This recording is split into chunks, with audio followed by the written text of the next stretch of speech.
Okay, thank you so much. We are the Valley Green Energy Working Group. We are working with our community choice aggregation. We meet monthly, and today we'll be focusing on updates from both what we're doing with our community choice aggregation, as well as some of the programming within the communities as well. Would be a good thing to update today as part of what we're doing. So with that, I do not see any attendees, so we do not have public comment to begin, so we can launch right into our next agenda item, which is program updates. So I have a few, and I don't know, Ben, if you have anything to share, but I'll just begin and then you can go from there. Okay. Um, so I received our first commission report from First Point Power, which I almost would have missed, but that came into my mailbox on the 12th. So I cannot share this document because it has specific account information. But what I did was I sort of took sort of the most important information, which is the commission for the month of January was, and I think this is just Amherst, is $6,340.45. And Say that again, Stephanie, so I can put it in the notes. sure, $6,340.45. And this is for the month of January. And it looked like we have around 7,381 accounts in Amherst. I don't have more information than that. I did reach out to Marlena to see if they had an update from Mass Power Choice. She said they didn't really have anything other than to say that they resent the launch mailing using service addresses instead of billing addresses in Northampton because there had been an issue with the National Grid data. So they sent it out again. They said there were a lot of returns with the National Grid mailing, so they resent it. So they don't have anything more, to update other than that. They said there was a bit of a tangle with First PowerPoint's data that they need to sort out before there's insight into that resend, and they'll follow up via email once they know more. So I would anticipate we'll hear from them within the month. So those are the only intake updates I have regarding the actual Valley Green Energy program. And Ben, I didn't know if you received I a got commission report. I got a spreadsheet. I don't know. Yes, that's what I received. Yeah, from First Point Power, our total commission for the period January 1st to January 31st was $3,337.74. And my count of accounts is 6,244. Okay. And Tom, I think yours may go to Susanna, and I know you probably don't have it. I don't have it, yeah. Okay, but So we can. this is the money that's when you say a commission, this is the 1 mil. Mhm. Okay. Yep, this is the result of the adder. And So I thought that was all going to Amherst to manage the funds. No, I no, guess. if you Okay. recall, we ended up sending, well, we sent a letter, each town is getting it, but I think it's supposed to then come, I'll have to double check what we decided on, but I think it was each town would get it, but then it would get sent to Amherst. So I think we have to double check on that. Okay. So, or each town had to authorize First Point Power to send it to Amherst. So, let me follow up on that. So We the amount, definitely authorized it. Right, we had that letter, Right. so we know that was a real thing. I just don't know. And I thought that just did mean that Amherst was going to hold the account. Right, which is maybe true. I don't know. I just know that I mean, but I think they're still gonna send us the data individually because each Right. community wants their data as well. So I mean, it may be that the funds are in an Amherst account. Mhm. But we weren't able to actually share an account, a specific account number with them. So I'll have to follow up because I was working with our accounting department on that. And of course, nothing is ever as straightforward as you hope it might be. So, there's complications because they don't share account numbers. So the town would never say, here's the account number to put the money in. So I don't know how that was worked out. I sort of got involved in some dialogue with the accounting department, but that's kind of as far as it went. So I'll need to follow up to find out um, if all of the adder funds for all three communities are being received. So I have a couple of questions. So the 6,000 some odd dollars for Amherst and the 3,000 some odd dollars for Northampton are based on the mill. Is I that Correct. believe correct? so, yeah. Okay. Correct. And I was completely unaware that there had been an agreement signed by all three municipalities that Amherst was going to receive the money. We had a discussion about this at our previous meetings um, because we were trying to figure out how the accounts were going to be held. And I know we had a discussion about it. We're identified as the lead community in the Yeah. agreement, so that was why we are holding the funds. Um, so I think it was just also easier to do it Okay. that way. So, I've been completely unaware of the fact that Amherst was getting all the money from the mill. okay, well, I so mean, I don't think it's going to it's Amherst General it's Fund. not, yeah, Right, it's not going to right. our general fund. There is a very specific account that is for Valley Green Energy. That's what I want to follow up on because I don't even know that we received those funds yet, but that's what's supposed to happen. And it's Valley Green Energy funds. We can't, that doesn't mean we're going to be spending it in Amherst, however Amherst wants to. We very specifically had a letter from each community that said, we are authorizing these funds to go into the account to be held on behalf of our community for Valley Green Energy purposes. So we're not going to mess around with that kind of an agreement. So it's not like the money's going to disappear. So, this is the same with Valley Bike. With the Valley Bike program, Northampton receives all the funds basically, and the towns actually pay into that program. So, but technically Amherst is, I'm sorry, Northampton for Valley Bike is the one that holds the account funds. So, this is Okay, a so similar agreement. I don't understand why Northampton's amount of the mill is basically half of the amount of Amherst's. That was a question I had too. Yeah, I It's don't, gotta be usage based, right? I mean, yes, Amherst, yeah, yes. When I looked at the spreadsheet, it had to do with the kilowatt hours. Yeah. We had some I was just very quickly going through the numbers, and there were some like for the month of January that had over 17,000 kilowatt hours, for a month. So there were some large users. So I don't know if that had to do with that, Is that but I because would, we have more multifamily accounts? some of it, yeah, I mean, I think that was some of it. But I think there was even maybe at least one or two university affiliated accounts and some other business accounts. So I think there were some businesses that are also large users that went into that pool. So um, that's all I can tell you. But yes, it was definitely based on usage. that might be something that we could target in the future. The large users. absolutely.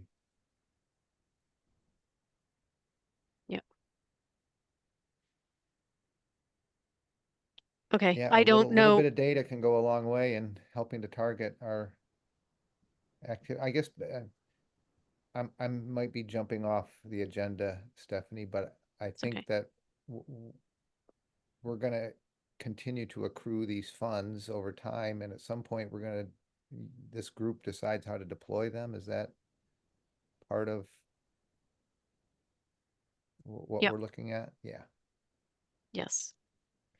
I Um, mean, yeah, go ahead. I just have a question about, I know in LEA, our community group has been a little unclear on, there's a mill that goes to Paul Gromer's group. And then there's an additional mill that we can use for programming. So does Paul's group just take that mill, or where is that mill? Um, Or am I well, wrong? Should well, they be, have to get yeah. paid because so far, this is how they're getting paid. To date, they haven't received anything.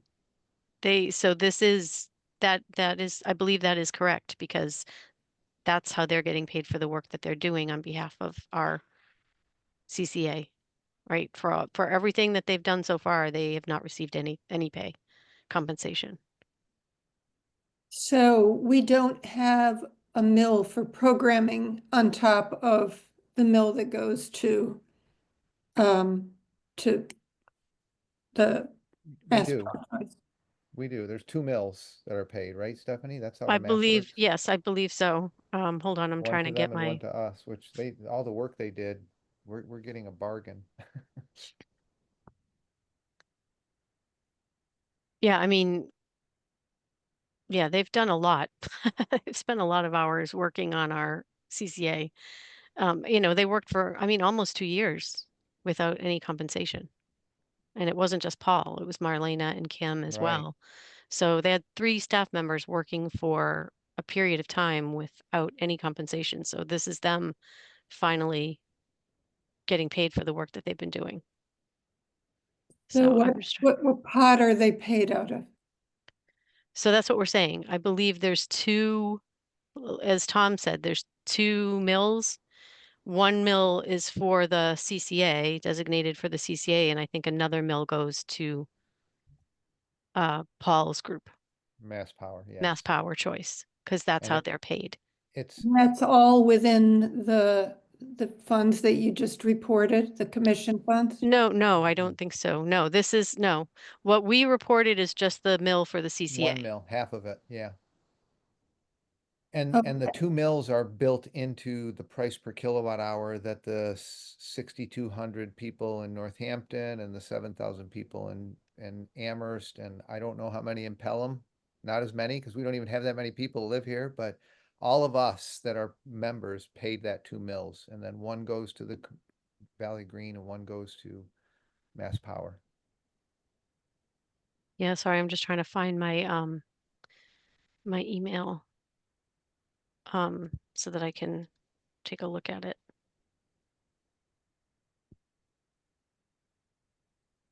Mm, okay.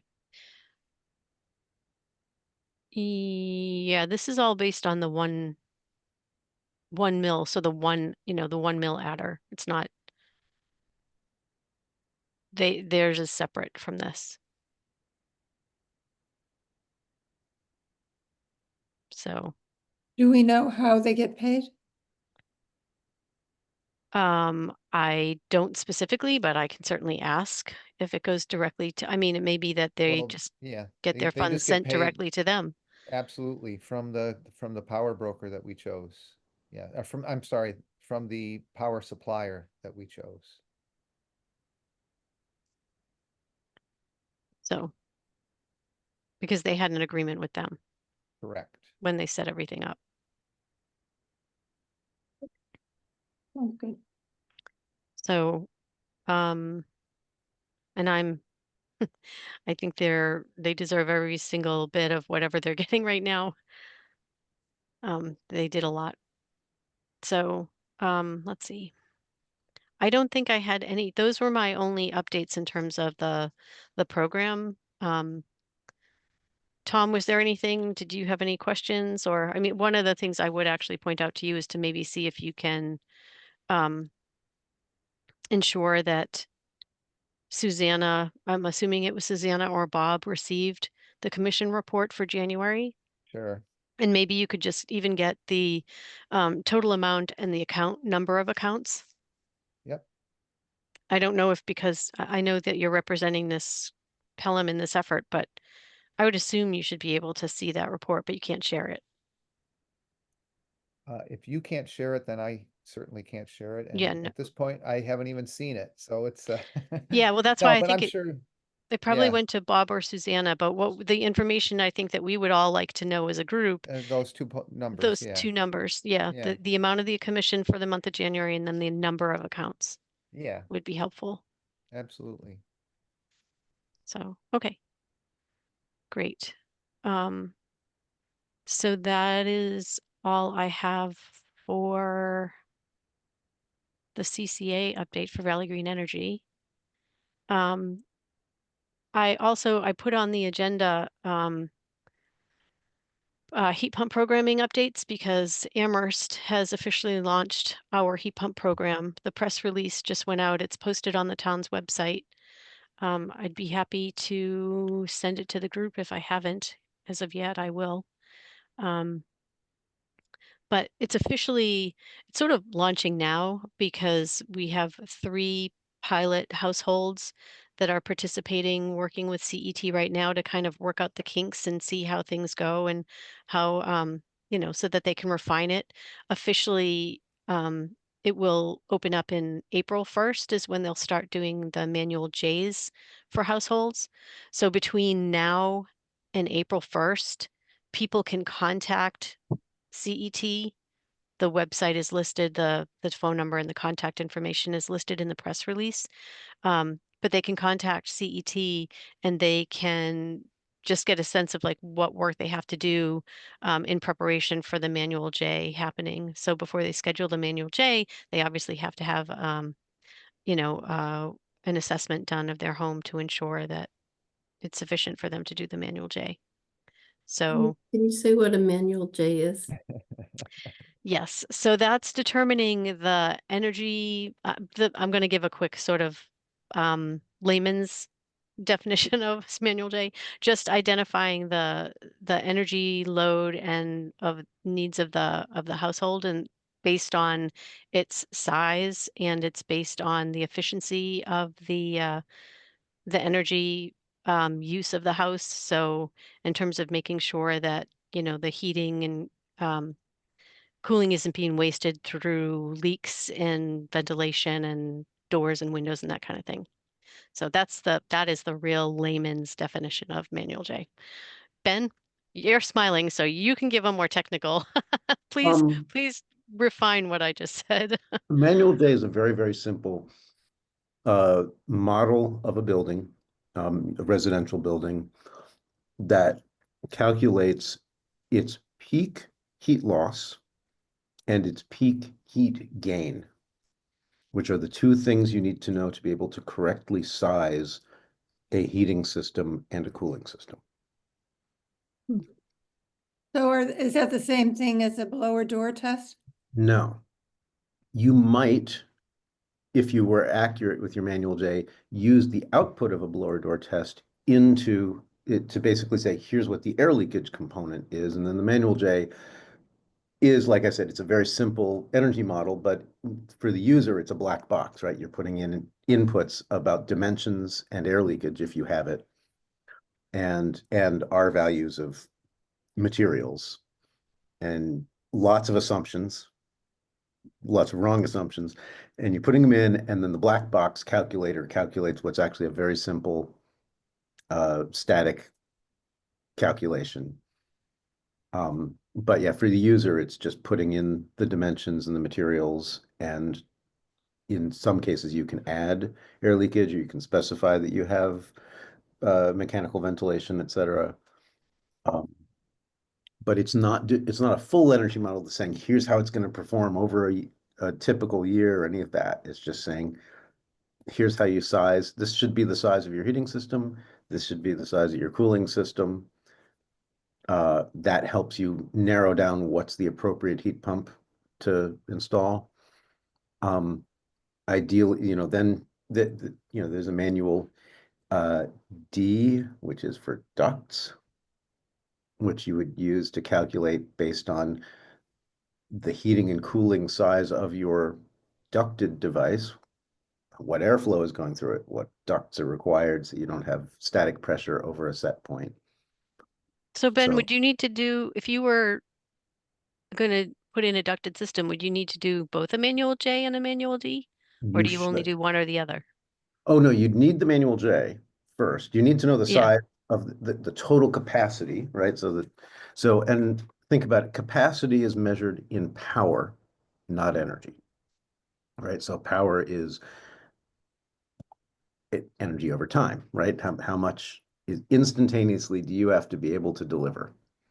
So BTUs per hour or watts, or, in our case, kilowatts. Yep. And my understanding is that, it's not a perfect science. So even if you have a manual J, and that's why the heat pump coaches are necessary, is because you still may need some help in discerning what's the most appropriate sized system for your household, because different installers may give you different, I mean, they should base it on the manual J, I believe, but It's more that the manual J inputs can be manipulated. So yeah, the manual J long precedes modern heat pump technology. And so if you were an installer of a combustion device, nobody was going to complain because the device was inefficient, because they wouldn't be able to measure that. But they would be able to complain if it wasn't able to keep up with the heating load and it got too cold, right? So they they had lots of tricks that they still do to put the inputs into the manual J to oversize by about 20%. Mhm. And they continue to do that. The output of the manual J doesn't tell you exactly what heat pump you need. And this is the problem, is that a lot of specifiers, whatever, look at the manufacturer's rating. And the rating is done at 3 temperatures, and they often look at the one that's 47 degrees Fahrenheit out there. And then they know that that can't be right because they know it decreases, so they'll like ballpark it up. Now they're getting better, right? But it starts with oversizing in your manual J that then causes you to oversize all the way up until you may have doubled the heat pump size that you need. Or you're oversizing your manual J because you know that the heat pump rating is going to go down instead of looking at the manufacturer's actual rating at 5 degrees Fahrenheit and saying, well, how does it perform then? So it's a learning curve that a lot of installers are having to do, and the key first step is actually just making the inputs to your manual J honest. And that's been the hard part. The manual J, again, super simple, and it's the starting point. But yeah, it's really just about measuring things properly and not so they basically will change settings. They'll say that, oh, actually our design temperature is negative 10 degrees Fahrenheit, which it's not in our region. And so by doing that, they have a way to oversize it. So that, if they're doing it honestly, and you can see it in the printout, you can see what the inputs are. So for instance, if CET is doing it, I hope that they are using responsible inputs. Yep, they are Yeah. actually doing it. Yeah. Yeah. So, I'll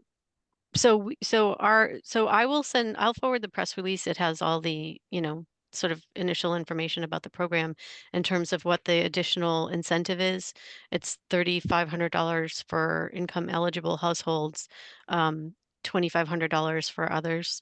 But we do have an information session that's going to happen on March 18th at 7 p.m. via Zoom. The Zoom link has already been created and it's in the press release. So any and all are welcome to join. It's going to be conducted by CET. So we're excited about that finally launching. So, and I know, Ben, I thought you might want to talk a little bit about Northampton, what Northampton's doing. Oh, you're muted. We have something similar-ish, which is Mass CEC has funded an electrify, or basically through money extracted from Eversource, is funding a Electrify Northampton and East Hampton program.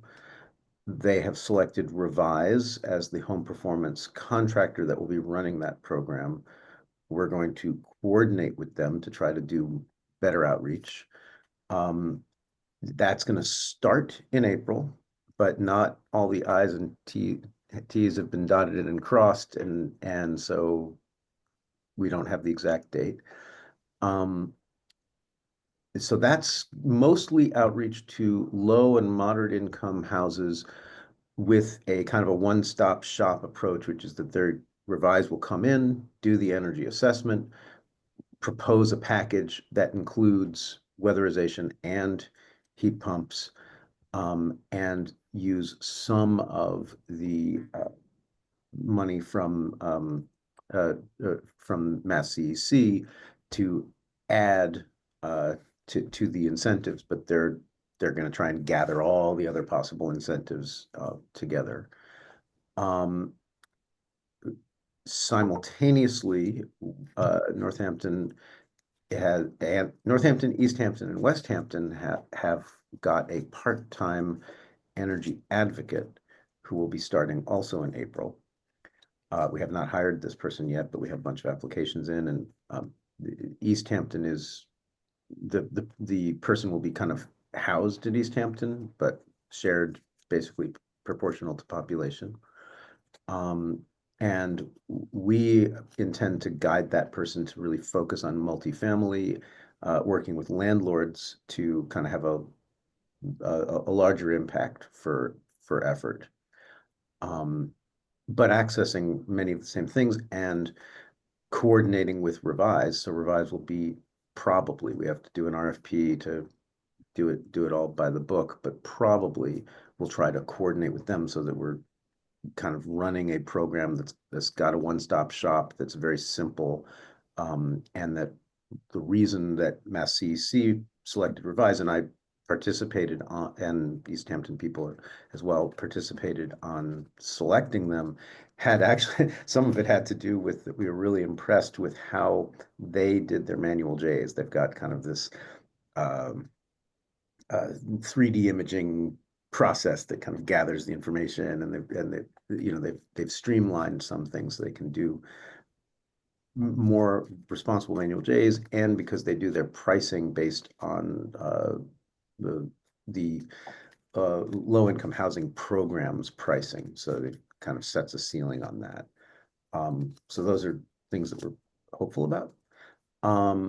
So those two things working together. We're working on a third thing, which would be specifically targeting low income, working with community action to basically duplicate the Revise program. We were applying for a grant that would get us basically the same cash incentive to use for both outreach and to help with the heat pump program. But the low income program that that community action runs has different resources. It's a different part, and we're trying to couple that with a community solar subscription because this is going to be a lot of tenants. A lot of people aren't going to be able to do solar, who can at least get the credits benefit of doing community solar. So the idea is to create a bundle that's simple and straightforward and is a one-stop shop for those customers. So that's kind of how we're going to try to get all of this to roll out in April, possibly May. Ben, you said the low income effort that's coupling with community solar, is that going to include weatherization when you say bundling it? So it's Yeah, so weatherization. so Community Action has the weatherization program for low income. Mhm. And so they tap into different resources and they have different program constraints, but they're very good at that.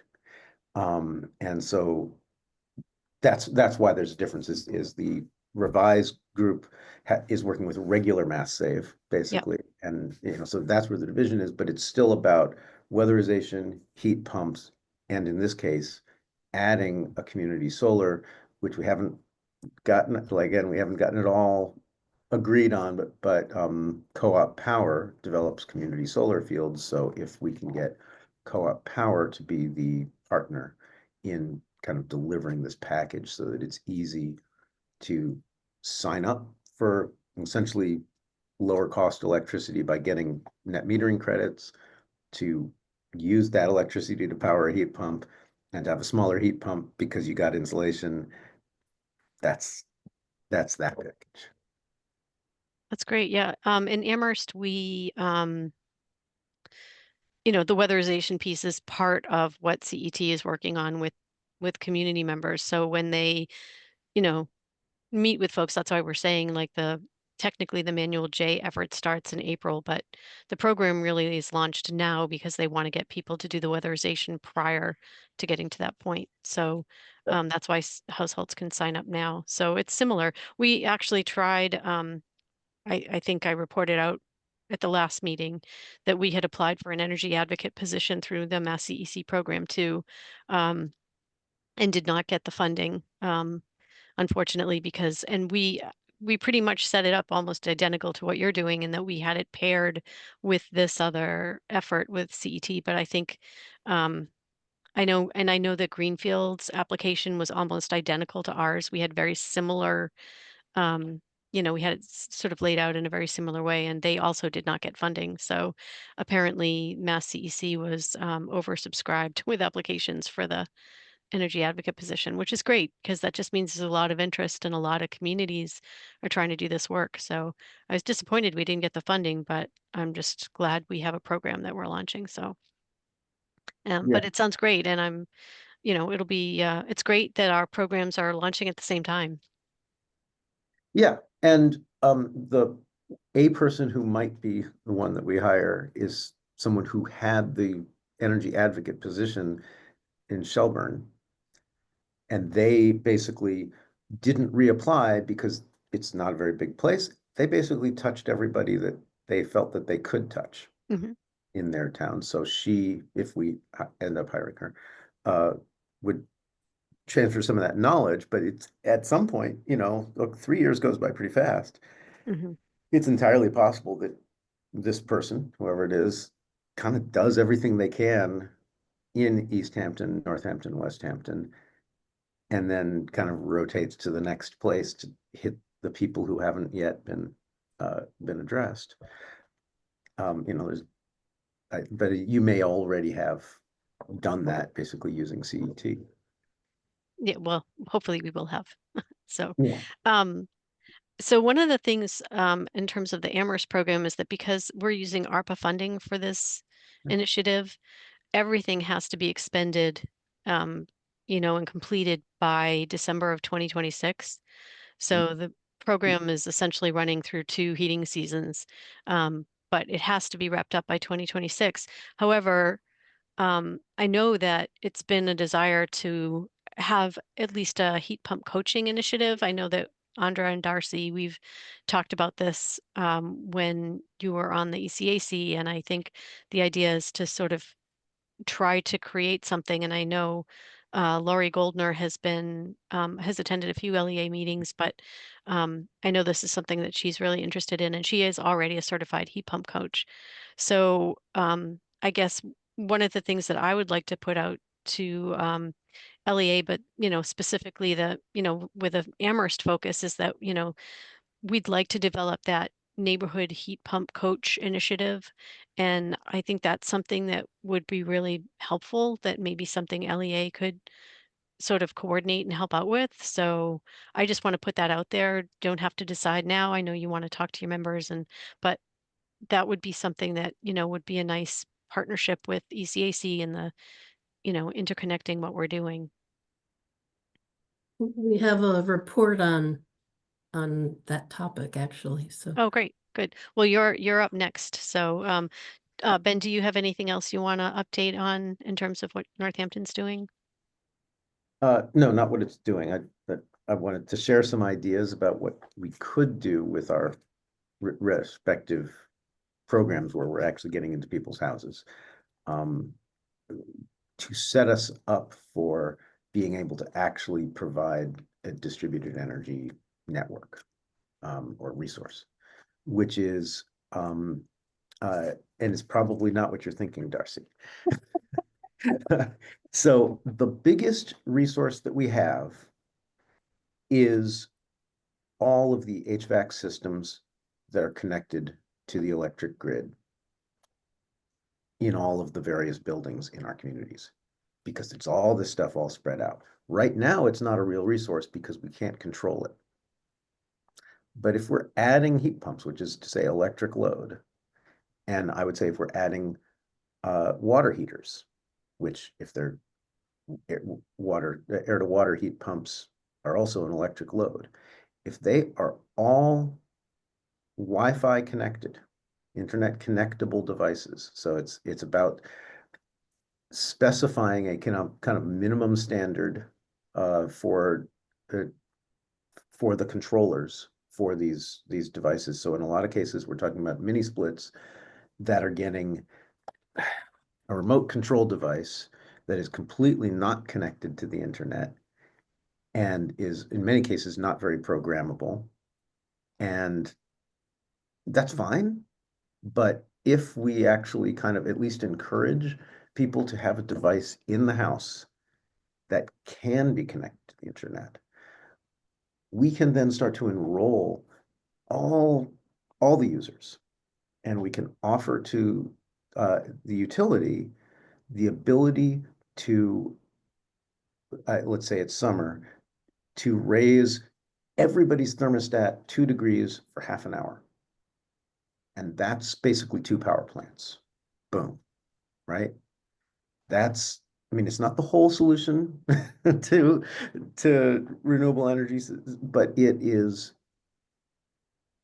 a huge part of a clean peak system, and it's one that we simply can't do if we don't get internet connected and connectable devices, preferably on only like a few standards, out into our communities. Once they're out there, we can start to enroll people to connect them. And then like Valley Green Energy can be like this hub. This is, well, we're already doing this now.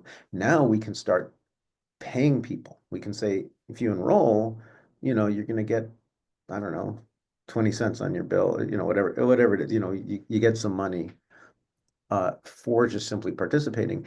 You're never going to notice that the thermostat was raised or lowered, or that your heat pump water heater went a little bit earlier, and heated to 130 degrees instead of 120. This one time when we had a lot of free solar energy that was basically cheap, and then you run it, and then later in the day when it's expensive, you don't need to heat up your hot water because it's already heated. So it's about kind of getting that out there. That's a great idea. Has this been done elsewhere, Ben? Yes, mostly in Texas. They have just a lot easier regulatory system, but they also have really, really, really big summertime peaks. And because air conditioning is all electric, it's easy to control your peaks using HVAC. And in this case, it basically was Nest thermostats. That's the only thing they did was, if you have a Nest thermostat and you enroll, and we know who you are because you signed up with, you enrolled with Nest and you had signed up, they were able to do it actually like all over Texas. It's not confined to any particular neighborhood or city. It's just any Nest thermostat in Texas can enroll, and they've enrolled, thousands of them. And what is the financial piece look like for a user? Is it, The user is a monthly payment from the aggregating company that you gave this a little bit of control to. I forget what it is. It's not huge, but you're not doing anything. And then this aggregating company is making serious bank by essentially selling capacity at the most expensive time, of day. The most expensive 5 minutes basically is LMP, local marginal price, is something that's calculated every 5 minutes on each different load zone of our grid, all the grids. And so they basically are price driven, but it turns out price driven often matches carbon. The lower the price, the more likely it is it's excess solar nobody needs or excess wind nobody needs. And then we get really expensive, oil-fired power plants kicking in a few times a year at like tremendously high prices.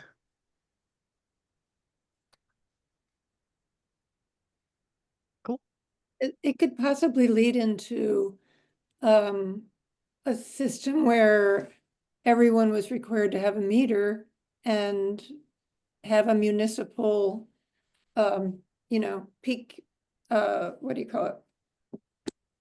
Hours when the energy costs more. We're never going to be able to charge, the utilities will run billing like, and I mean, unless you're like Holyoke and you've got a municipal utility, we don't want to get into that. I don't think we could legally anyway, but you know what I mean, like a smart meter where it's time of use billing. Yeah. That may be coming, right? That may be something the DPU approves. We have a lot of smart meters that are just not connected as smart meters. Most of us have the hardware already installed. We're just not, the utilities are not allowed to use it for anything. Yeah, just a thought. So Ben, you mentioned that the regulatory framework is easier in Texas, so I wonder if there would be any regulatory roadblocks here through the DPU in Massachusetts for this kind of thing. Right now, yes. Yeah, this is about saying if we're going to be installing load and we can prepare it so that it's easy, right? So that you've got the equivalent of a bunch of Nest thermostats, something that's already a Wi-Fi connected device. Then as we work to get this type of thing, which is lots of people are working on it, because like I'm doing it with Northampton on a big building with a big single peak load. I'm basically setting it up so that we're getting paid to expand our dead bands, slow down some pumps and fans and stuff. Whenever I get a text from ISO New England that says now is a load shed moment, and yeah, I expect to do it like 6 times a year for half an hour each time, something like that.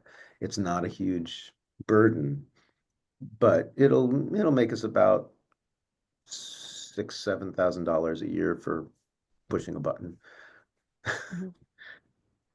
Yeah, I know our facilities manager would like to do something not exactly like that, but similar for our municipal buildings to sort of connect them all.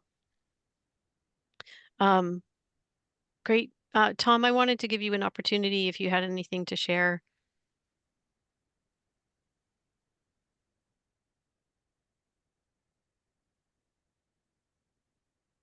Tom, are you with us? Sorry, you're muted and Yeah, I'm sorry. that's okay. Was there anything you wanted to share on behalf of Pelham? Look, it's very impressive, everything you got going on. If there is a way as future, like Pelham doesn't have people working on this stuff. So if there's a way for Pelham to be part of these things, either after the fact, if it's an open community solar initiative, I've long felt that the best way for Pelham to participate is to, have some of the property owners here host a solar field. But that takes effort too. So, I think, it's really great what you guys have got going on. I know some of the challenge right now too is that what we discovered is that some of your accounts are actually National Grid accounts too. I think that was Right. when Marlena had Right. talked to us. She said that, so ironically, Pelham has a little bit of Eversource territory, well, a lot of Eversource territory and a little bit of National Grid In as which case, well. maybe we should have sent the notices out, the auto enroll notices to the people that live, like, I don't know who manages the map. I guess you know who you're paying if you are in those territories. The other thing is,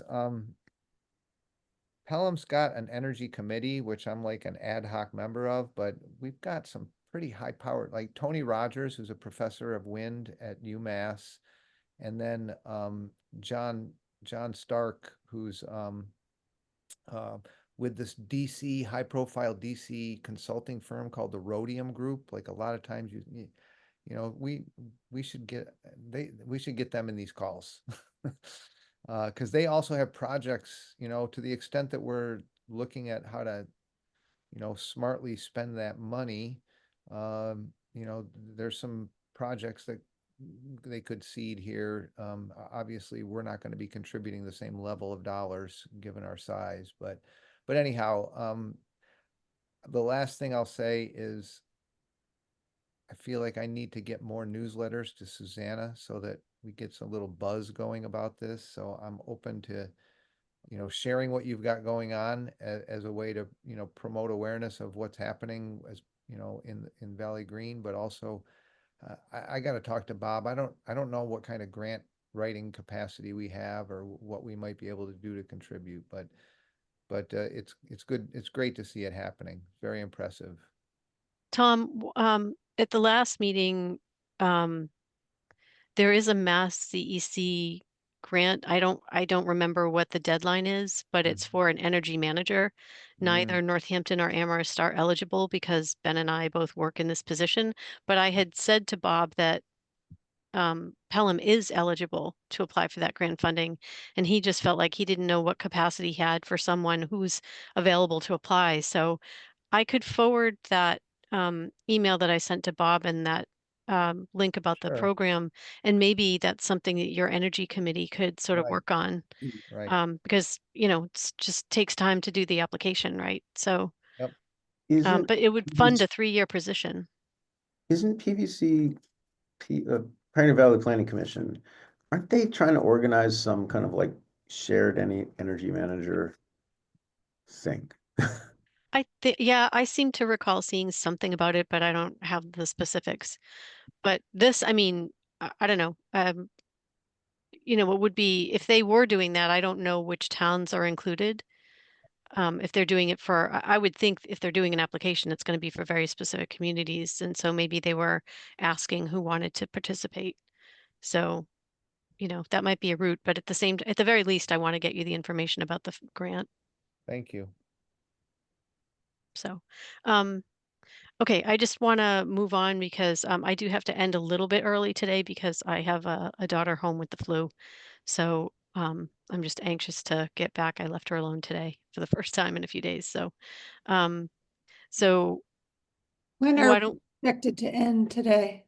sorry, How long is the meeting today? we had said that they were all going to be an hour and a half. That's what we said. And that we Right. would end, end early if it necessitated needing to, but otherwise they're an hour and a half.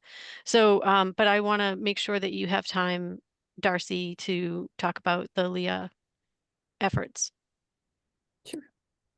So, Tom, unless you have more, No, I'm good. okay. Thank you. All right, great. I am Thank you. interested in Leah though. Yep. Again, a great group, great you guys, you folks, or bringing this forward. Yep. So Darcy, why don't you give us an update?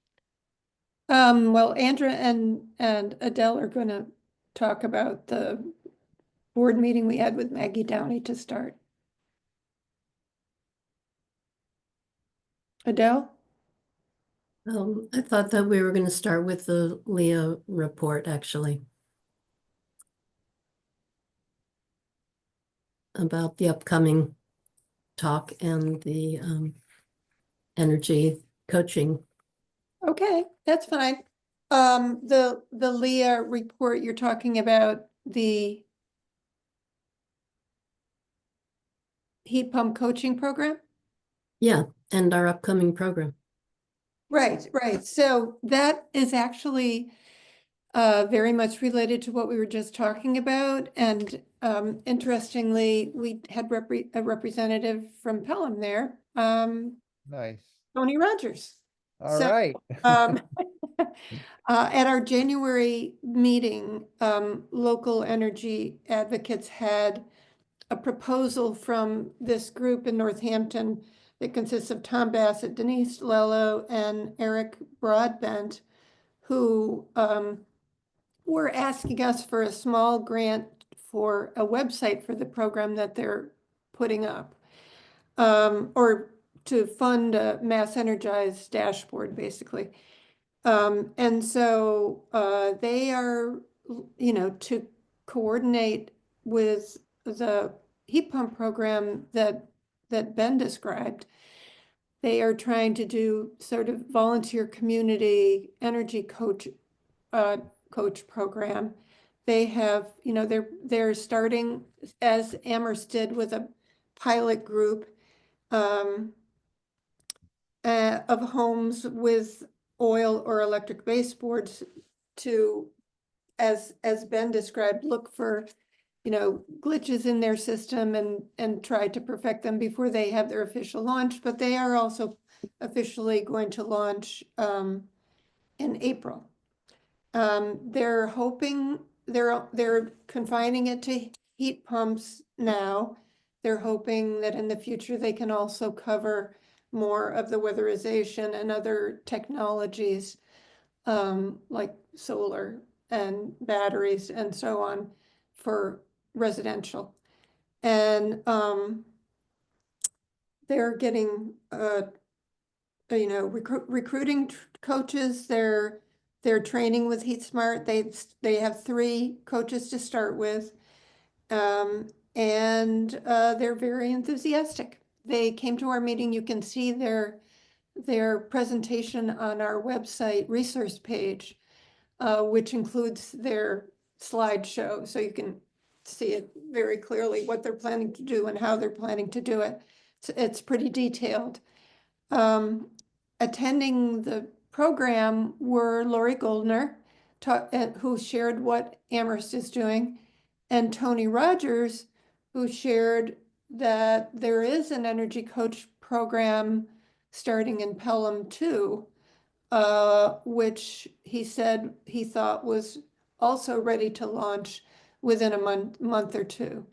He didn't give too many details, but one of our goals was to get the advocates from the 3 communities together so that they could share information and see what each other's doing and potentially work together in the future or coordinate their efforts. One thing that was discussed is the possibility of, in the future, having a coordinated energy coach program that would be out of Valley Green Energy and serving Valley Green Energy communities.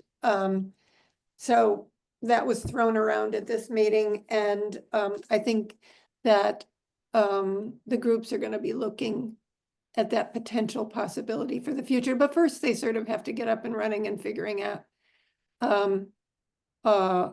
what they're doing, basically. So, and one other thing is that the Northampton program is hoping that the city will eventually pick up, a part-time coordinator for the program at some point in the future. So that, does anybody have any questions about that? I just have an additional point that Leah decided to fund the the website that they wanted, that they were requesting funding for. Yes.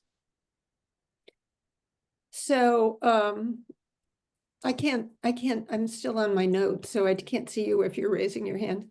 But, so the other thing that I am reporting on is, you should have received an email within the last day telling you about a presentation that we're going to have at our March 25th meeting, which will be Paul Fenn presenting about a new bill that's related to community choice aggregation, ST 2106,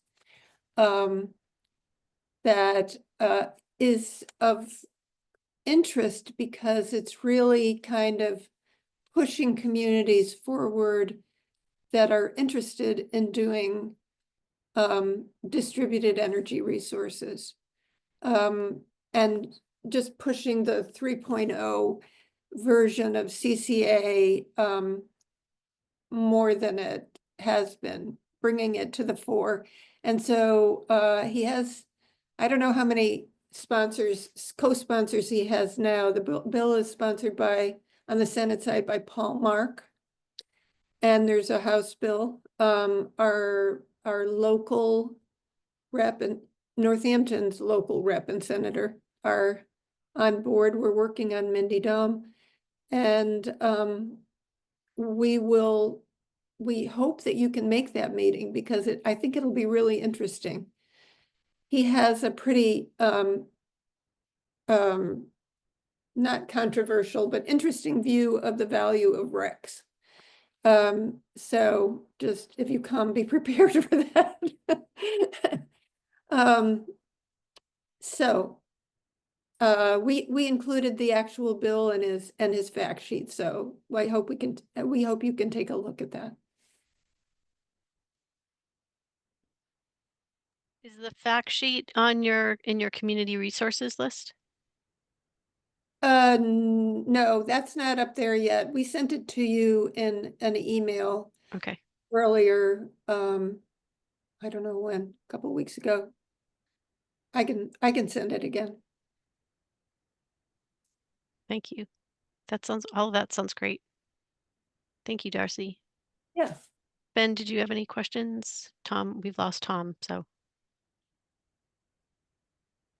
No, I don't have any questions. Great. Thank you, Darcy. So Adele and I are gonna tell you about our conversation with Maggie Downey, who's the executive director of Cape Light Compact. And or some title close to that. Not sure that's exactly it. And we were most interested in their JPE structure, given that that's something that we're interested in here, and that this group has expressed, you know, the hope that we can move forward on that in getting a business plan together. So Cape Light Compact became a JPE basically as soon as the statute was written that allowed for JPEs, I think in 2017.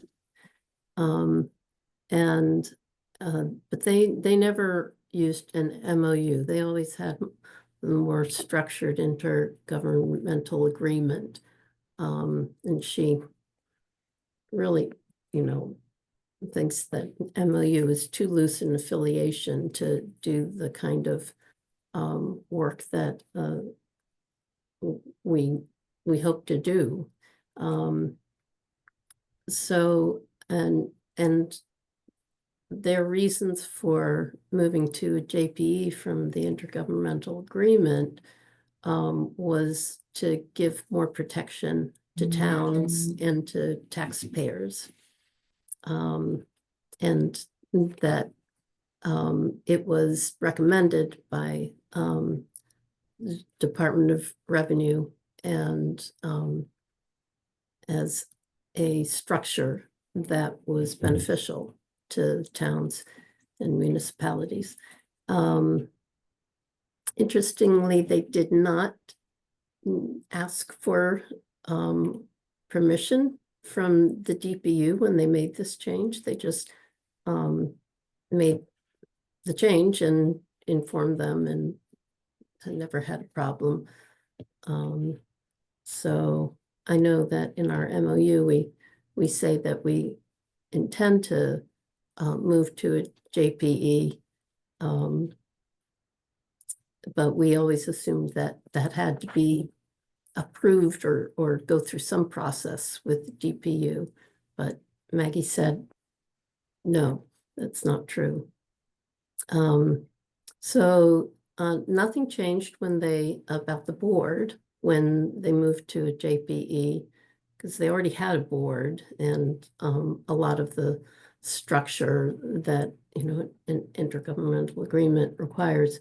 But it added a lot more structure, and in particular, the important piece she thought was the separation of the finances from operating functions, and the treasurer have to be separate with the JPE, and the mill adder is appropriated to the JPE and in, you know, from our previous conversation, it sounds like that would be advantageous for us, so that it's going to the joint entity in clearly is accounted for by in one place. So the main thing that she thought was a concern in the way that we're organized so far is that there's no structure for allocating the funds. It's such a loose structure with the MOU. And that's the notes that I have. And I think Adele will continue. Yeah, so Maggie stressed to us that one of the advantages of the JPE is that there is a board to make funding decisions, and that our MOU does not have any indication of how funding decisions would get made. And I reviewed our MOU, and it doesn't say a word about any expenditures. So so that was something that she stressed. And our existing JPE document that we spent so much time working on has not only a board, but also has a community advisory committee. And it's all pretty much laid out so that the VGE expenditures would be accountable to the community. And so this working group announces its meetings on our municipal websites, but nobody from the public attends. So perhaps that would change if we had a JPE. So we also asked her for, you know, advice about developing a business plan. And she said that their operating budget is the business plan. And she indicated how we could access that, and I have. But she did also recommend Aaron O'Toole, who is somebody that we have hired in the past to help us with the JPE document, perhaps for help in developing the operational budget. So my question to you all is, where do we go from here? Can I ask an additional question? I have at some point in the past read the JPE document that you guys produced. Has nothing to do with it. It was before I was around. How are members of the board selected? They are represent each community involved in the aggregation. So probably it would be Stephanie, you, and Tom. Well, but no, I'm saying like, I mean, They're appointed by the- process, like, so in other words, if there's this joint powers entity that's connecting these three communities, does like local community vote for board members? Yeah. Yeah. Ben, my recollection was that though the community representative was selected by the executive By the Yes. mayor. Right. of each community. Right, So right. it would have to be the mayor Right. saying you have the authority to go represent and be on the board. However, the Community Advisory Committee is something very different. And that's something that Leo was working on recruiting for until we decided to postpone the JPE. And so how is that committee populated? That is, they're appointed by the members of the board. And three members are non-voting, 3 members of the advisory committee are non-voting members of the board. I see. And including the chair of the community advisory committee. So Leah would recommend a slate of board of community advisory committee members, and then the board would decide, choose among them, or perhaps choose their own Yeah. candidates. Right. So I mean, that's I am in favor of it. It sounds like a JPE, some sort of formal board. I have no need to be on it. You know, it's like it's whoever the mayor decides, that's great. That's a good process. I do wonder, as you push for this,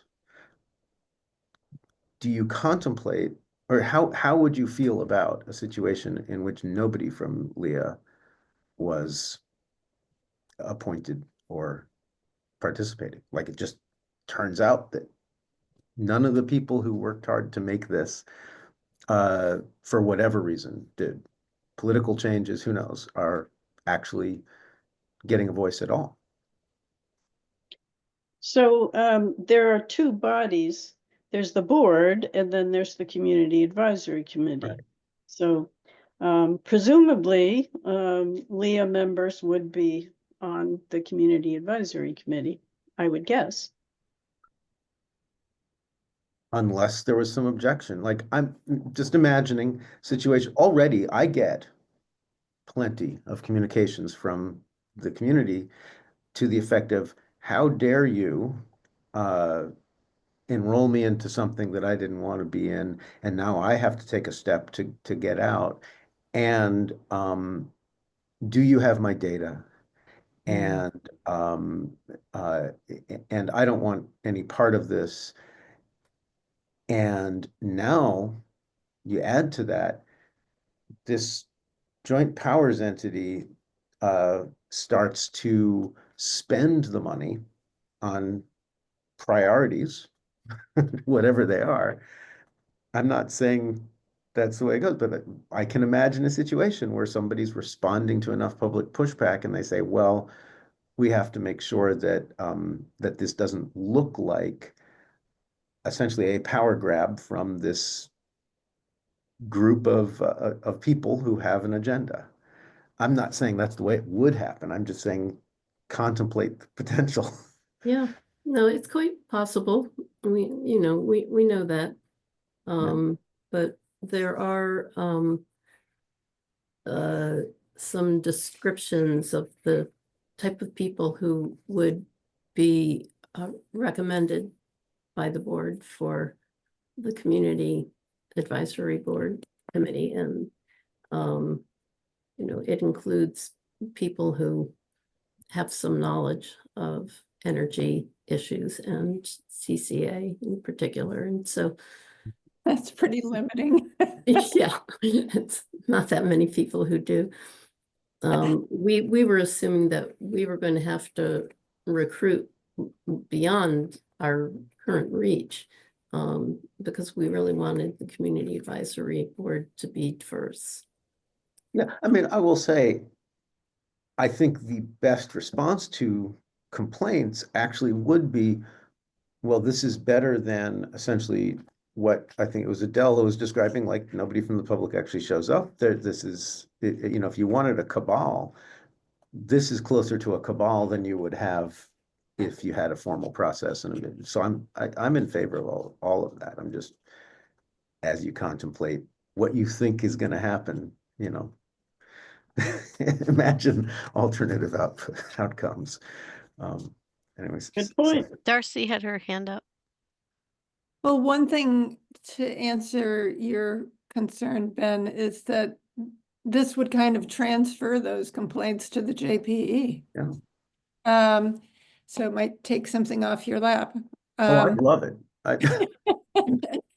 But I guess Maggie made an interesting point that it's really important for the municipalities to have buy-in and be excited about it and be enthusiastic and be seen as the movers and shakers, the Mayor Narkowitz, was the one who initially brought us together in the task force in Northampton.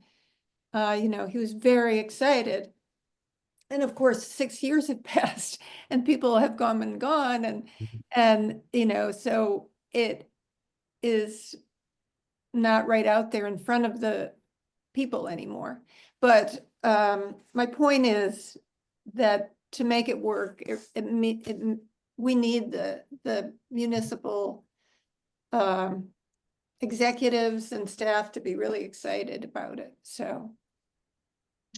And So- their original board consisted of selectmen who from their communities.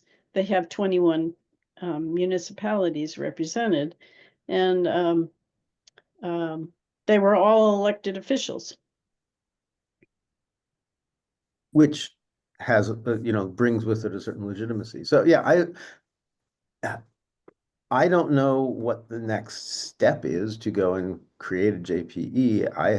I have no objection to doing it. I mean, it seems like it's just kind of formalizing a better structure to deal with VGE. I don't know if Stephanie, if that actually maybe simplifies right now, kind of like Amherst is stuck holding the bag. It literally like a bag of money, but we don't really have a program by which to spend it. Right. Right, You well, had- so if I could just jump in real quick. So if you all recall, we did meet with Maggie, with Erin O'Toole, and we did have a list of things that we needed to do. Some of that requires funding. What has been holding us up is that we do not have enough funding right now for the lawyer, for the insurance, for the other Right. things that we have to establish. So what we've said is we want to do this, but we need to get enough funding put together enough, that accumulates enough so that we can move forward and get these things set up in order to proceed and move forward. So that was the big barrier and remains the big barrier. We're not there yet. So I think right now it's a little bit of a, we can we can look at the notes that we had from Maggie to sort of see how we can line ourselves up to move forward. I had suggested using the funding that we have, that was the earmark. I don't remember. I think there's maybe like 30-ish thousand left, maybe less, 25 to 30,000 left, that potentially we could hire someone to develop that business plan. and we had said at one point that that maybe would be in, a good use of those funds, or we could just use that and wait till we add, we can combine that with the adder funds, the commissions, to then do these other steps that Maggie had outlined. So I don't think there's not a desire. I think it's just been a matter of practicality. And Amherst is holding these funds temporarily. It's not that we're going to do this forever. We never said we were going to do it forever. We're just doing it for now so that we have some place to have the funds that makes it easier for the three communities. Those funds are very distinctly set aside. Oh, I'm yeah. going to bristle a little bit about this concern that, Amherst takes the funds and just spends them. We can't do that. So please be rest assured that those funds are in an account, they're going to be in an account specifically for this purpose. We get audited annually. That money's not just going to disappear, There's a real legal binding to what we're doing with those things. So please rest assured it's for us and for what we're working on. And we have stepped up and taken this mantle and, moved us along. So, you know, I'd say trust that we're trying to move this forward. And yes, it's slow. It's slow. Nothing in government works fast. It just doesn't. That's for Um, sure. That's super helpful, Stephanie, actually. Just, yeah, I don't keep track in my head as well as you did, as like the process. So yeah, if the stumbling block is just that it costs a certain amount of money to get it established, great, we're accumulating money. That's great. Darcy. You had agreed at a previous meeting to your suggestion there to fund a consultant to put together a business plan. It seems when Maggie presented it, it seemed like, well, that's just our budget, and so there were, she just had a list of their expenses, most of which we wouldn't have now, because it's because we have a lead community, and like for space, and although I guess I don't know how that would work. And I want to be clear too. I mean, I appreciate Cape Light Compact, but I feel like they're also distinctly different than our setup. And they're a county form of government. When they were established, they had 17 communities right off the bat starting out. So I feel like there are things that were different about how they are that, you know, I don't think they're gonna be exact parallel tracks on how we do it as to how they did it. We're stumbling a little bit because we are three. Pelham's small. I think we're, it's taking a while and but we've got the CCA established. I'm like, the fact that we got there is like a really great beginning, right? And we did it with the three communities. That's great. We've got an adder. That's great. We've got funds that are going to start accumulating. We just have to, it's just going to take a little bit of time. And quite frankly, right now, as you are all well aware, I just think this is also a really concerning time. All the more reason we should be doing what we're doing, but we also want to be careful about how we're doing it, what we're doing. Um, and I think, I originally, when we had talked about this and we were talking about establishing the JPE, we had had a finance director at that time who was willing to sort of work with us and help us out a bit. And then that person left. So, but now we're also in a really challenging, difficult fiscal time where I'm not sure the capacity of our current finance director to be able to devote time because things are so crazy right now. So I think we just have to be patient and look at maybe we look at the notes next time, everyone, I'll try to find the email and send it out again. And we can take a look. And for our next meeting, we can maybe just go over those notes and sort of talk about it a little bit. What notes are those? The ones from Erin O'Toole. We had notes from Erin, We had that she'd we given had us. a list Yeah, we had a list that she gave us basically. Mhm. And I'm reluctant to bring Erin on again just because I think we've done that. I think we got information from her, but I didn't feel like I anticipated a little more hand-holding from her than we actually got. And they were very quick to bill us for every little thing. So with all due respect, I think we got great information from her, but I'm not willing to, I think, hire her again. Let's look at the information that we got from her. It's been a while. Let's all take a look at it with fresh eyes. And Ben, you're a whole new set of fresh eyes looking at the list and what she sent us. Let's like come back to this the next meeting. Did she put together a list of what's needed for a business plan? I don't remember if it was like specifically for a business plan. That might have been one of the things, like one of the checklist items is create a business plan. I recall that being sort of one of the items is my recollection. But again, I haven't looked at it in a while. So I'd have to take a look at that list again. But it was like, you need insurance, you need a lawyer, you need, these are all the, it was just a checklist of things we need to move that Right. forward. Right, that was on the Cape Lake compact list too. And we are in the process of asking them why the lawyers' fees are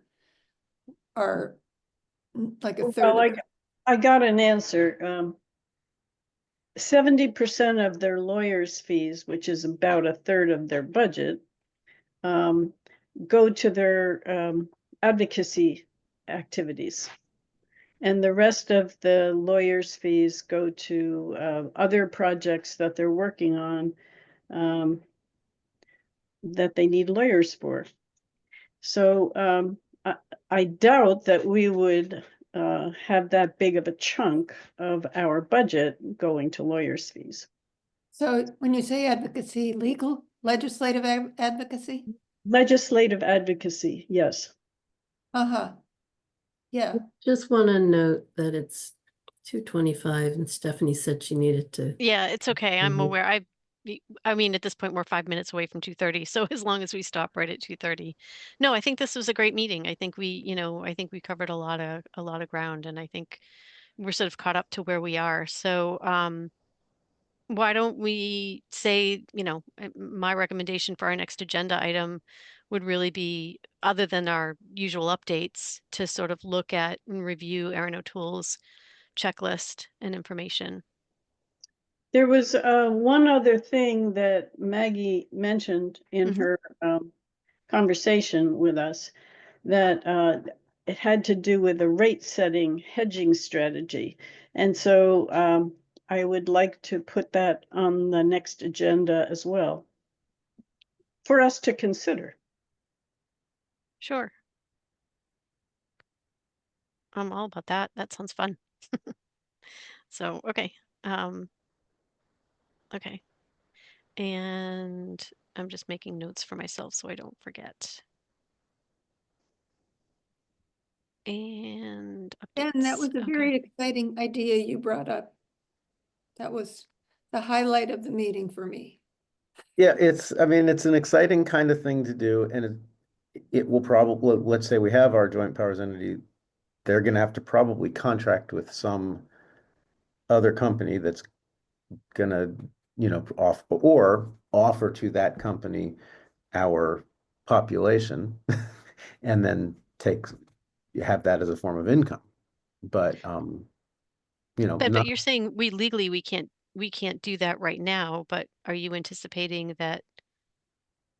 I'm anticipating so I'm in these meetings, statewide kind of meetings about non-pipes alternatives and clean peak, at least things that the state is trying to do to kind of plan the utility system as it transitions. And this kind of thing is one of the big tools that we have available. So at some point, it's going to start to become legally available. Okay. So it's not right now, but It's not, yeah, it's not right now. Although it mainly has to do with, like, you could actually do it legally, but we don't have the pulse meter data that you would need. Like the way we do it, we actually installed pulse meters at the Smith Folk and JFK and the high school so that we can supply 5-minute data. But there are other ways to do it. You could look at deemed saving, right? There's all sorts of things that you can work out in these contracts with the utilities to purchase capacity. But it's, you know, it's full-time job for somebody for a year to get it all set up, and we're not there. So this is more about just like, let's try to think about putting the equipment in place so that it's possible. Cool. Great. Thanks, Ben. That's really helpful. So it is now 2:29. Our next meeting is March 20th, also at 1. And as I mentioned earlier, our meetings go to 2:30, unless the agenda dictates that it's shorter. Otherwise, they're all an hour and a half. So thank you, Leah representatives, for all the work that you guys are doing. It's really exciting and great. And I hope we can do more to coordinate about that heat coaching moving forward. And I'm hoping, maybe Lori will be the one to sort of reach out on Amherst's behalf with you guys to sort of talk about that a little more. Great. Thank Great. you. All right. All right. Thanks Thank a you lot, so Guy. much. I'll Right. send you also the press release. Right. Right. Bye. Thanks.